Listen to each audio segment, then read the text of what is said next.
So what's your opinion on eggs? The most recent trial, or the most recent large trial from probably like this spring, compared diabetics who ate 12 eggs or more a week versus those who ate like 1 or 2 eggs. And it showed that there was no risk difference at all in any cardiometabolic risk factor. So that means cholesterol, triglycerides, blood sugar, any of that stuff.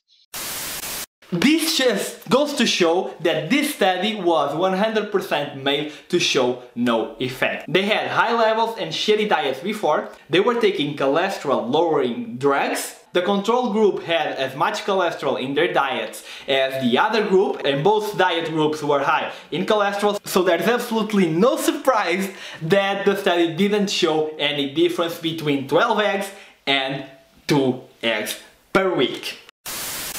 Alright everybody, welcome back to my channel, and today we've got a little bit of a different video. Today I will make a response video to Jeff Nippard's video responding to Vegan Games video, in which Vegan Games was responding to a statement about eggs and cholesterol that Jeff Nippard made in one video, in one vlog, in one full day of eating. So this is a response of a response of a response kinda, but the only reason why I'm making this video is because I really feel like I have something to add to the discussion here, just based on my personal experience transitioning from a very extremely healthy omnivorous diet to a super healthy vegan diet. And also for the last couple of months I've made a lot of informative videos on my main Portuguese channel, a lot of scientific videos about cholesterol, about eggs, about all of this, about heart disease.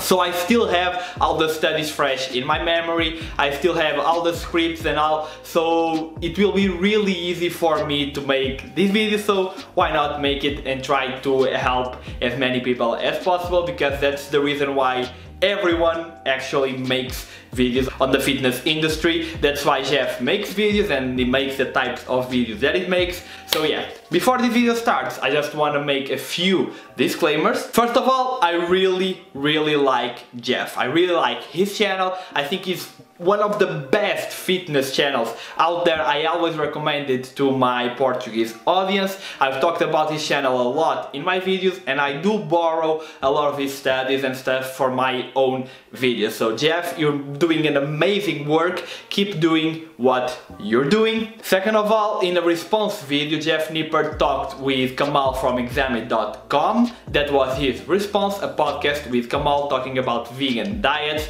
And I also want to say that I really like Examine.com. I used it a lot. I've made a lot of informative science-based videos about supplements, and I always used and recommended people to use Examine.com. So I also think that Kamal is doing a great job at Examine.com. And my final disclaimer, yes, I am currently vegan, been vegan for about 2.5 years. I'm not only vegan, but I also follow a whole foods plant-based diet, like 95, sometimes even 100% whole foods plant-based diet, and because I found that that's the best way to eat for health. And I'm not gonna talk about that in this video, but I will talk about two main statements or things that they said in the response video. I will talk about cholesterol and heart disease and eggs, obviously, because this is what started the whole thing. And I will also talk about the vegan deficiencies, nutrient deficiencies that they talked about in the end, because these are really the only two big things that they talked about in the podcast that I didn't agree based on everything that I've studied so far. So first, let's talk about eggs, cholesterol and heart disease. Does eating cholesterol, does dietary cholesterol raise serum cholesterol levels? What are the real optimal cholesterol levels, and does cholesterol have an impact on heart disease?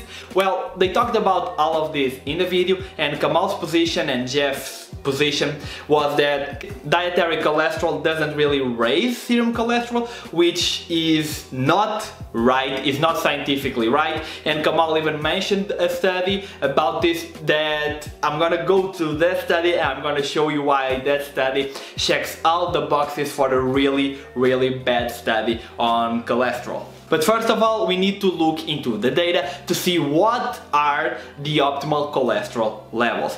What are the optimal LDL levels and total cholesterol levels for health and for heart disease, because we do know that cholesterol will lead to heart disease. It's a risk factor for heart disease, but how low do you need to be in the so-called heart disease bulletproof levels? The president of the American Journal of Cardiology, William C. Roberts, said that high cholesterol may be the only real risk factor for heart disease and that all the other factors may be contributory at most. He also said in that paper that cholesterol should not be above 150 milligrams per deciliter. That's the limit, that's the upper limit for cholesterol. These were also the levels found in the study of rural China, where heart disease is virtually non-existent and where average cholesterol levels were 127 milligrams per deciliter. The same was shown in the studies done by Caldwell Esselstyn, who was able to reverse for the first time heart disease with only diet changes, with a whole foods, low-fat, plant-based diet. And in his studies, the cholesterol levels dropped to less than 150 milligrams per deciliter. This meta-analysis of 35 studies about the reduction of cholesterol concluded that reducing cholesterol will reduce the risk of heart disease in the same magnitude as the cholesterol reduction. So cholesterol really does impact heart disease. So we know that the total cholesterol levels should never go above 150. What about the LDL cholesterol levels? What should that be? From this study, our LDL should always be between 50 and 70 milligrams per deciliter. So yeah, when we talk about cholesterol levels, and we're gonna see that next, most people have high cholesterol, and that's actually one of the reasons why some studies fail to show a connection between dietary cholesterol and serum cholesterol levels, because it gets to a point in our cholesterol levels in our body that if you add a little bit more cholesterol to your diet, nothing will happen, because the receptors are already saturated and cholesterol won't raise a lot. It may raise a little bit, but it won't raise a lot when you're starting with a high baseline. Also, let's not forget about the position of the Institute of Medicine, which is also the position of pretty much all major health organizations. Although their food recommendations don't really match the same recommendations for cholesterol, I'm gonna quote from the Institute of Medicine: all tissues are capable of synthesizing enough cholesterol to meet their metabolic and structural needs. Consequently, there is no evidence for a biological requirement for dietary cholesterol, neither an estimated average requirement, and thus a recommended dietary allowance, nor an adequate intake was set for cholesterol. Much evidence indicates a positive linear trend between cholesterol intake and low density lipoprotein LDL cholesterol concentration, and therefore an increased risk of coronary heart disease. A tolerable upper intake level was not set for cholesterol because any incremental increase in cholesterol intake increases cardiovascular disease risk. It is recommended that people maintain their dietary cholesterol intake as low as possible while consuming a diet that is nutritionally adequate in all required nutrients. High amounts of cholesterol are found in liver and egg yolk. The main adverse effect of dietary cholesterol is increased HDL concentration, which could result in an increased cardiovascular disease risk. So, we have here the Institute of Medicine, one of the most respected sources of nutrition information in the world, telling us that yes, dietary cholesterol does raise serum cholesterol levels. Dietary cholesterol and high cholesterol levels will lead to cardiovascular disease, and it will lead to heart attack risk. So this is the position of the Institute of Medicine, and it's pretty much the position of all major health organizations in the world.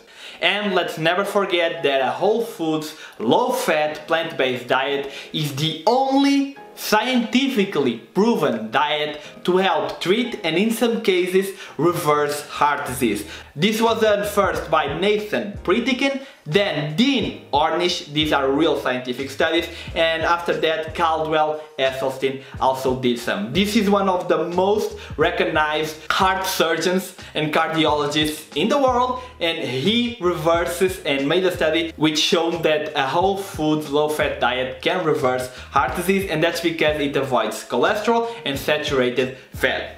Also, I would like to mention the case of the former president of the American College of Cardiology, Dr. Kim Williams, who had a very high cholesterol, saw the studies and went vegan to solve it. He has been vegan for a very long time now, and Jeff, he would be a great guest on your podcast because he has an academic background and he was the president of the American College of Cardiology during 2015, I think so. So Jeff, he already made a lot of podcasts with Rich Roll and also try to bring him in. That would be really cool to see, and I know you're open to it. Okay, and now let's look into the new 2018 study about eggs and cholesterol that Kamal mentioned. He said that the study didn't show any relationship between dietary cholesterol and blood cholesterol levels. This was a study done on diabetic people or pre-diabetic people, and it was pretty much the only study that Kamal mentioned to disprove the fact that eggs will raise your cholesterol. To be 100% honest, I think the podcast should have focused more on this question. It's like just 10 minutes on the whole 1 hour and a half podcast, and this was the thing that started the whole response videos. So I think Jeff should have focused a little bit more on this question because, well, you can pretty much do a whole podcast just on the cholesterol aspect of things. But okay, let's look into the study and let's see how you can manipulate science to show no effect between dietary cholesterol and blood cholesterol levels. So one of the first things that pretty much every single study does that wants to show no relationship between dietary cholesterol and blood cholesterol levels is to choose a group of people that already have high cholesterol levels. Like I've talked before, when you already have high cholesterol levels, if you add a little bit more of cholesterol, it probably won't make a big difference on your levels. But if you take really healthy people with the levels that I've mentioned before, and that's why I mentioned them, with a total cholesterol of 150 milligrams per deciliter and a total LDL of around 70 milligrams per deciliter, then if you give them a little bit of cholesterol, even if it's just a little bit, you probably see a big raise in their cholesterol. So this is one of the tricks that is used to show no effect. And the second trick is very simple, is to measure cholesterol levels fasting. 6 or even 12 hours after the last meal, the last high cholesterol meal.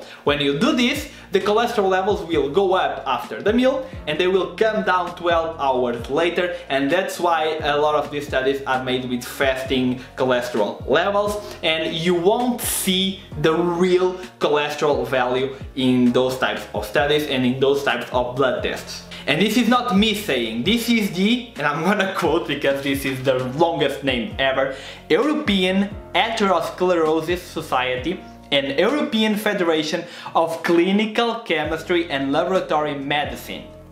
Yeah, I'm not gonna say that, but they said that measuring cholesterol levels fasting is not an accurate measure and you should not trust those levels. The cholesterol levels should be measured like 2 or 3 or maybe 4 or 5 max hours after the meal. So if you take a person with really healthy cholesterol levels and you give them 2 or 3 whole eggs and you measure their cholesterol levels 3 or 4 hours later, you probably see a big difference. But also keep in mind that there are a lot of factors here, like genetic factors, obviously, and the rest of your diet factors, because if you eat a lot of fiber, a lot of antioxidants and all, you can lower your cholesterol. So it will depend on the rest of your diet, the level of impact of cholesterol in your blood, but you'll probably see a raise in cholesterol. And when Kamal cited the study, Jeff actually asked and told him about this and asked if the blood cholesterol levels were already high on that study, to which Kamal answered that he wasn't sure,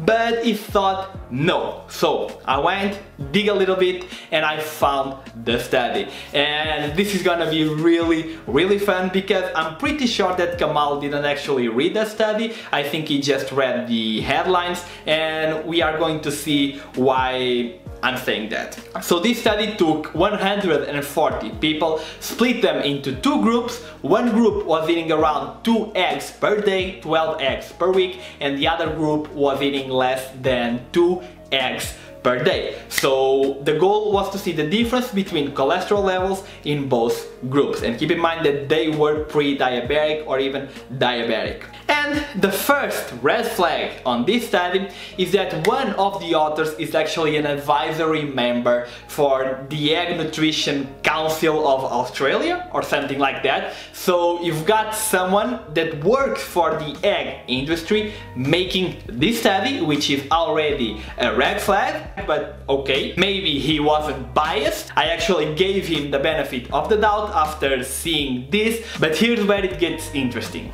First of all, let's look at the baseline cholesterol levels. For the 12 egg group, the total cholesterol baseline was 193 milligrams per deciliter, and the LDL was 112.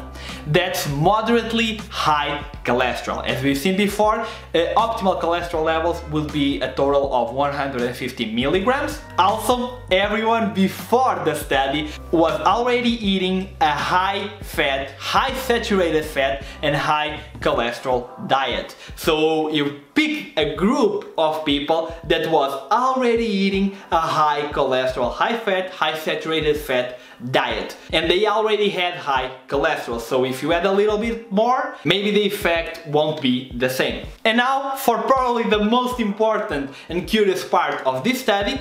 Of the 140 participants, 70, half of them were taking cholesterol lowering drugs and kept taking them throughout the study. So you're telling me that you're making a study to show the difference in cholesterol levels between 12 eggs and 2 eggs, and you keep people on cholesterol lowering medication? How is that even possible? How does that even work? So half of the subjects were taking cholesterol lowering drugs. So it's pretty obvious that you won't see a big spike in cholesterol. After 3 months of the study, all values remained pretty much the same. What a surprise.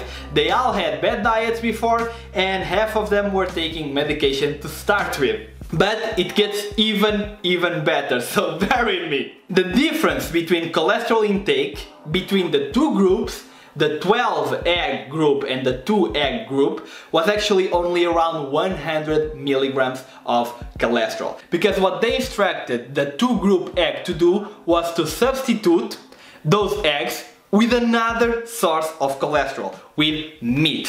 So this just goes to show that this study was 100% made to show no effect. They had high levels and shitty diets before, they were taking cholesterol lowering drugs, the control group had as much cholesterol in their diets as the other group, and both diet groups were high in cholesterol, so there's absolutely no surprise that the study didn't show any difference between 12 eggs and 2 eggs per week. Also, why don't we take a look at one of the world's leading experts on preventive medicine and what he has to say about this study, Dr. Neil Barnard. Hi everybody, Dr. Neil Barnard here. There's a new research study out about eggs. Yep, you and I know that eggs are high in cholesterol. There is as much cholesterol in a single egg as there is in an 8-ounce steak, and ever since the problems of cholesterol have been identified, the egg industry has been funding research studies to try to make it all go away. And the latest one in the American Journal of Clinical Nutrition shows that people eating about 2 eggs a day, they do about the same as people eating only 2 eggs per week with regard to cholesterol and other measures. So the bottom line is eggs seem to be okay. Well, wait a minute. Let's look at the fine print. First of all, it's funded by the Australian Egg Corporation. And secondly, the low egg group was asked to make up for it by eating more meat. So they're comparing more eggs versus more meat and finding your cholesterol doesn't really know the difference. That's not the way to do the study. And this is actually the reason why I wanted to make this video, because when Kamal talked about this study, I thought, oh, it's a new study, 2018, I haven't read it, let's look for it, let's read it, let's see if the science is solid or not. When I saw all of this, it became pretty clear that neither Kamal or Jeff actually read this study. Also, I want to take a quick moment to talk about choline in eggs and TMAO production. In subjects with prostate cancer, eating at least one egg a day increased the risk of cancer progression twofold. And that may be explained by the choline content in eggs. High levels of choline in the blood are just by themselves associated with higher risk of prostate cancer. Eating choline-rich foods leads to the production of TMAO in our liver, which can lead to inflammation. TMAO is an independent risk factor for atherosclerosis, even without taking into account cholesterol and blood pressure. It may also increase the chance of stroke. And yes, there are some studies that show no relationship between egg consumption and TMAO levels, but these studies were done fasting, so that's not an accurate measurement. Okay, and now let's talk a little bit about my personal experience transitioning from a super healthy omnivorous diet to a vegan, still healthy diet, a whole foods, plant-based diet. We are going to look into my personal cholesterol levels before and after, and you're gonna see the difference and impact that it has. But some background information, let's look back to 2013 when I was only 17 years old, and this is what my lifestyle looked like. So I ate zero fried food, zero candy, and almost zero processed foods, okay? I ate 3 to 5 fruits per day, 100 to 200 grams of vegetables 2 times per week. I ate about 400 to 500 grams of meat per day, plus 2 eggs and whey protein. I ate fish at least 3 times per week. I used to eat a lot of olive oil, 1 to 2 tablespoons per day. I supplemented with 2 grams of omega-3s fish oils per day, and I used to eat legumes once or twice per week. I used to work out 6 times per week plus 2 cardio sessions. And here are my cholesterol levels. My total cholesterol was 159, so that's above the limit. The LDL cholesterol was 107 and the HDL was 36. So, as you can see here, even though I had a perfect weight, even though I had low body fat, even though I ate an incredibly healthy diet for the majority of people, I still had a little bit high cholesterol levels. Not a lot, just a little bit. But keep in mind, this was fasting. This blood test was done after 12 hours of fasting. So imagine the levels after the meal, 2 or 3 hours after my meals. And now let's look into the 19-year-old me 6 months after I became a whole foods plant-based dieter overnight. I made a shift overnight, and this was my lifestyle back then. So I still had zero fried food, I still had zero candy, I still had pretty much zero processed foods. I ate 4 to 7 fruits a day, 200 to 300 grams of veggies 2 times per day, 400 to 600 grams of legumes per day, cooked obviously, zero oils including olive oil. My main sources of fat were flaxseed, sesame seed, sunflower seed, and that's what's pretty much it. I worked out 6 times per week, still on a push-pull legs split since I started working out. And my cholesterol level was 101 milligrams per deciliter. The LDL cholesterol was 70 and the HDL was 26. So as you can see, I transitioned from a super incredibly healthy omnivorous diet to a whole foods plant-based diet, and this is the difference in my blood cholesterol levels. When I cut out all the cholesterol, my cholesterol drops by 50 points. So yeah, a lot of people might not see this dramatic change, a lot of people will see a bigger change, but this is just anecdotal evidence, but I still think that it's important for you to know.